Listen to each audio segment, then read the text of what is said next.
Hello everyone! In this video, I want to demonstrate how you can create a Power Automate flow and then insert to a SharePoint list automatically at the end of each month. When you insert the event, you just gonna capture the last event of a specific equipment and then copy that event and then just change the start date and time to the midnight of last day of the month. Okay, let's see how this works. And the use scenario for this is like, for example, you are in a manufacturing environment and you may use the Power Platforms, like you may use the Power Apps. You may create a Power Apps and then put the Power Apps on the shop floor for your shop floor operators to input the shop floor events. They are working on a specific machine and there could be downtime, runtime, wait time, queue time, all different status. And they can working on different work centers and working on different jobs. Then they can put their comments. Then they can record the log number. So, and at the end of the month, you may want to calculate. You may create a Power BI report. So for the Power Apps, the output of the Power Apps may create a SharePoint list like what you see here.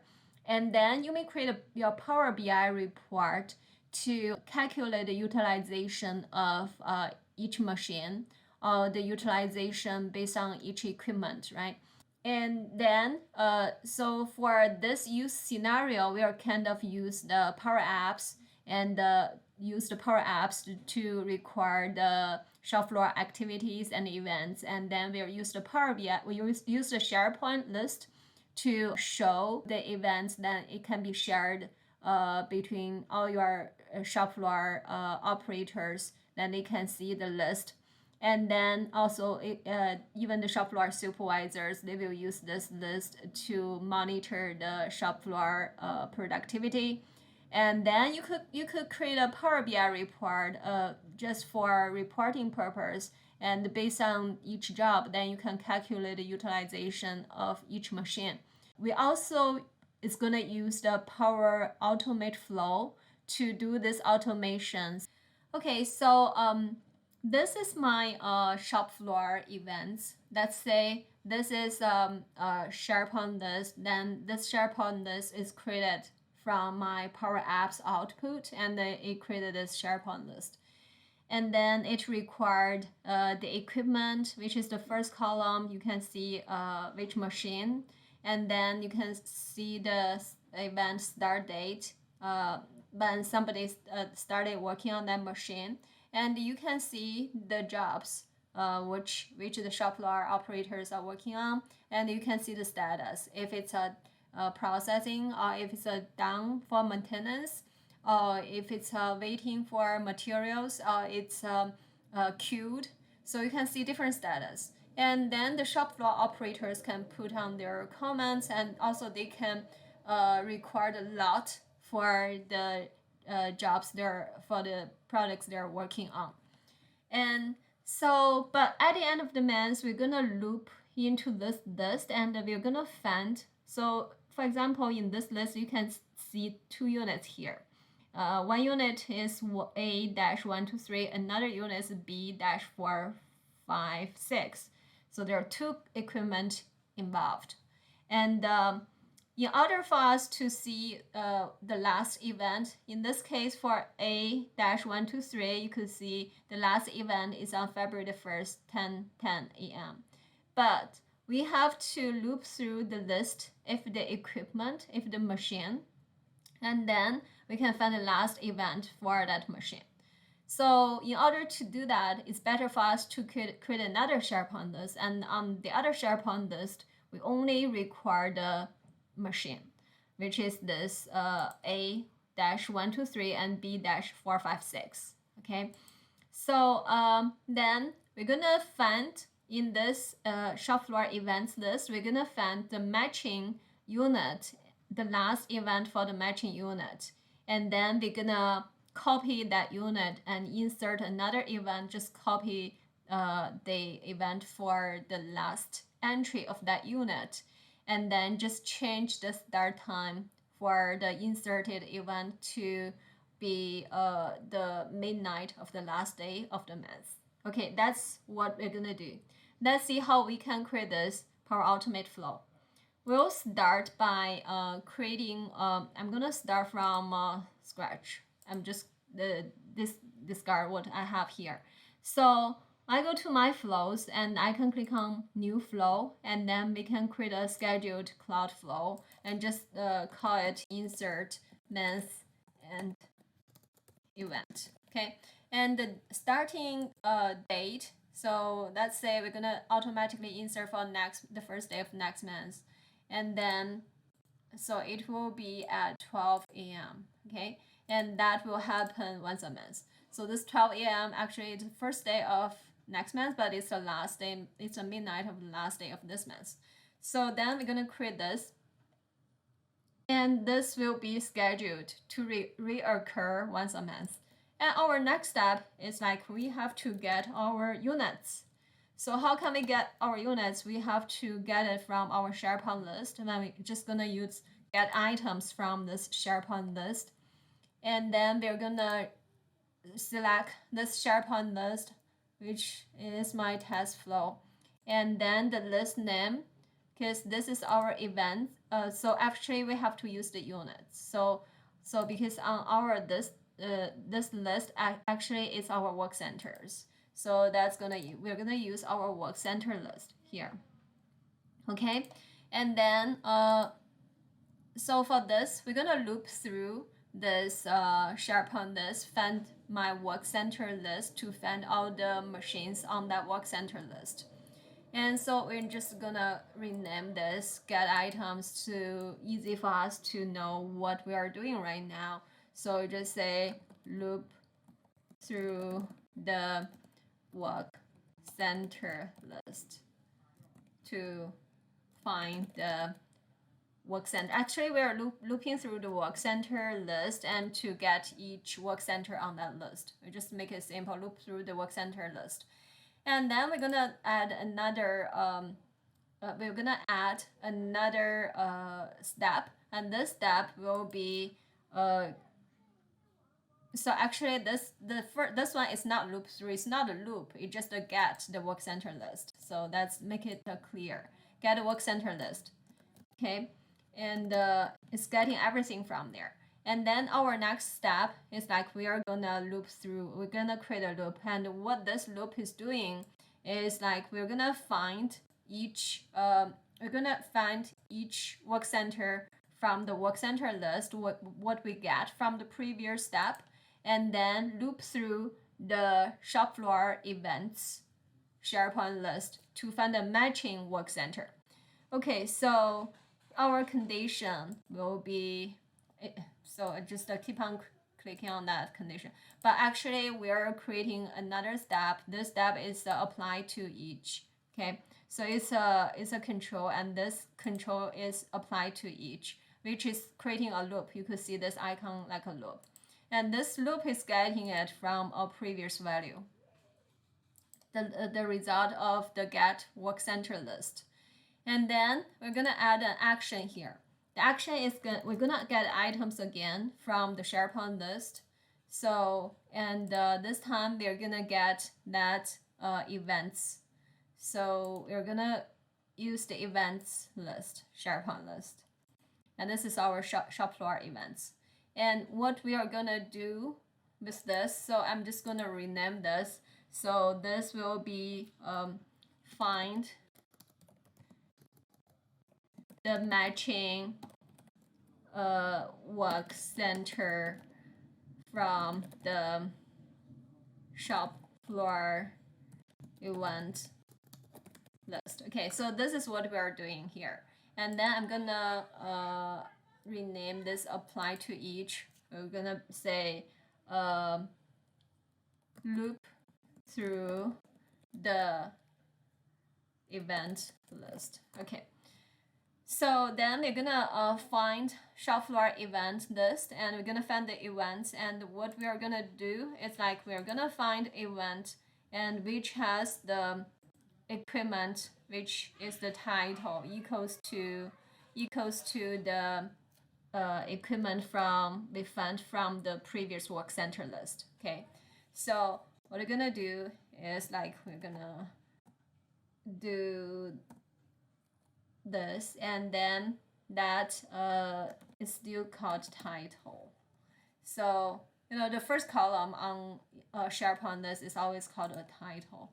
So you could see this title on the work center list is actually my machine. And then on the shop floor events list is also my machine. So I'm gonna find a matching machine from between the two lists. Okay. So and then what I'm gonna do is like I'm gonna order by the start date on my event list. I'm gonna sort by my start date, but by the descending order. So I have to sort it by the descending order, which is the newer to the older one. Okay, like this. And then we're gonna find the top one for this specific unit. And for this unit will be this top one, right? Okay, so then how can we do it? We have to find the exact name for this title. So sometimes what you can see here, if you go to your settings and list settings, so if you click on this title, then on the top you could see this field. It's also called title, right? That's good. So that means the internal name on SharePoint list is the same as this column name. But some of the column is not the same. Like if I click on this Dart, then you could see this Dart, the field name is called field underscore 1. So this Dart is the column we want to sort. So we want to find this internal name on the SharePoint list. It's not it may not be the column name. Okay, so we have to say order by this Dart, but this internal name for this Dart date and time is field underscore 1 by descending order, and then we're gonna find the top one. So that's the last event for that equipment, for that work center. Okay, so then we are good on this, and we're gonna, after we find the matching work center, then we're gonna create it. So the next thing we're gonna do, we're gonna create insert that event, right? So we are gonna apply to each, but this apply to each, we're gonna find the value from the previous one, find the matching, and then we're gonna create items on my SharePoint list and just insert. This is actually we are doing is insert event. Okay, so that's find this SharePoint list. We're gonna insert to this SharePoint list, which is called events. And then what we are inserting, is this title, which is actually the work center name. And also we're gonna insert a start time. The start time, what I want to do is like I want to use the start of the month, but because I'm in the Eastern time, so it has the SharePoint list is using the UTC time, which is different. We have 4 hours different. So I want to use this. We have to convert this UTC time to our Eastern time, which I have to do is I have to add hours to it. Okay, so let's start by doing it. So add hours, and how many hours we're gonna add is like we have to put this back. We're gonna use this UTC now time, but we're gonna add 4 hours to it. Yeah, okay, so that's what we want to do, and that's how we get the start time. And then for the job, we're just gonna get the specific column for the job, and status we're gonna get the so it's not start. The status, we're gonna just get the column for the status. And comments, I'm gonna get the comments column. Lot number is the same. I'm just gonna get it from the previous value. So lot number, okay? So that's it.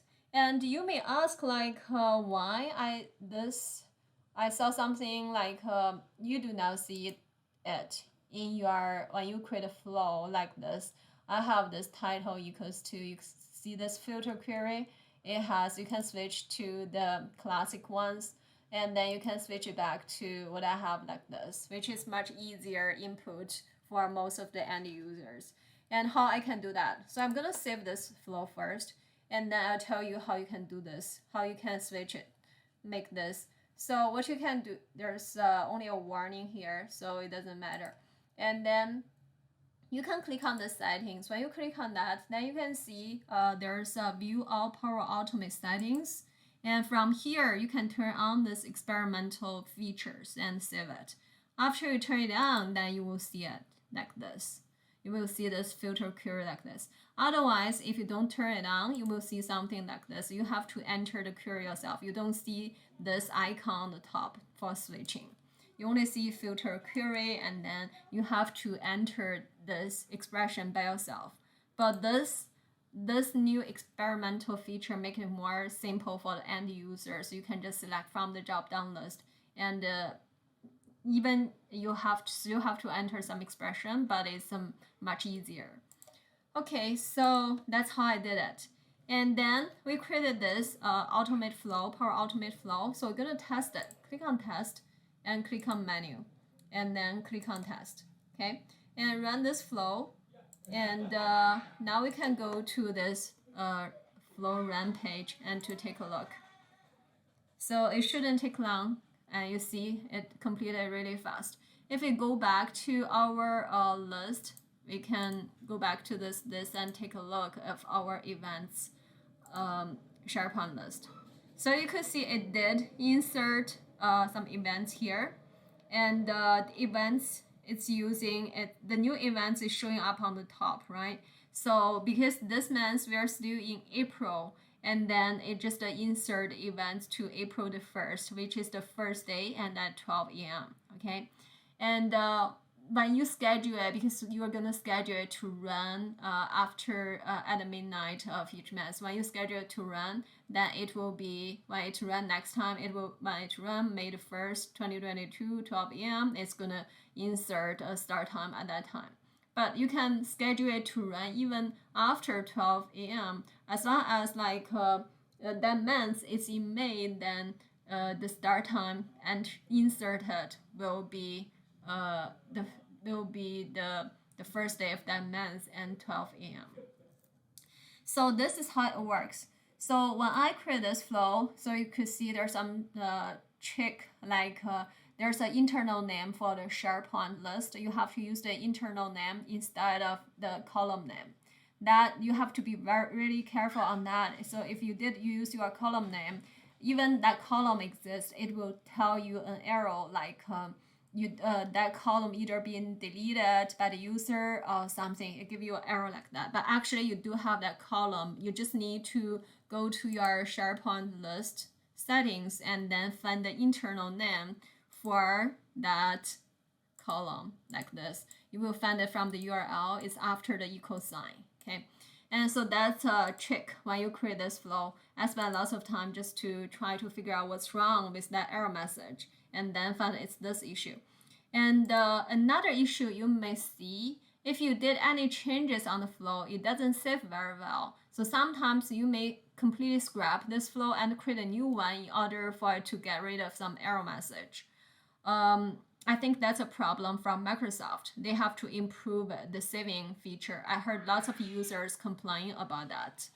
And another thing about it is like when you create a SharePoint list, if you have a space, for example, if for the work centers, I have workspace centers, and then and if it's a lookup, field, right now I could, so right now I'm not using a lookup field for my events. I could use a lookup field to have this machine field look up the work center list title field.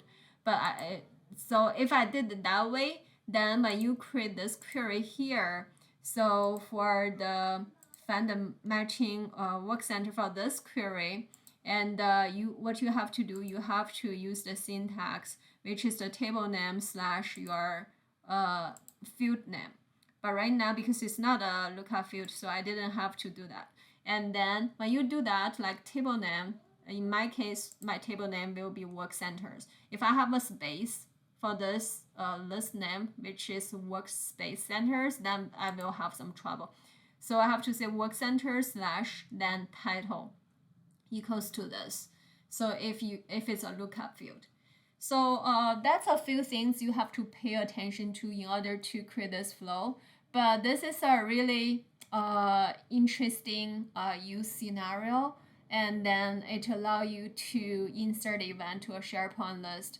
So I use 2 SharePoint lists to do the comparison in order for me to filter this existing list.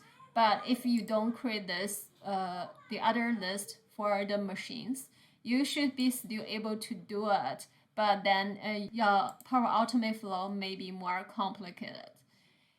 Okay, so that's how I created this flow. And thank you so much for watching this YouTube video. I hope to see you guys again next time. Thank you for watching this ArcherPoint video. Stay in the know with the latest on Microsoft Dynamics by subscribing to our channel. You can also learn more from our blog at archerpoint.com or email info@archerpoint.com to contact us. See you in the next video.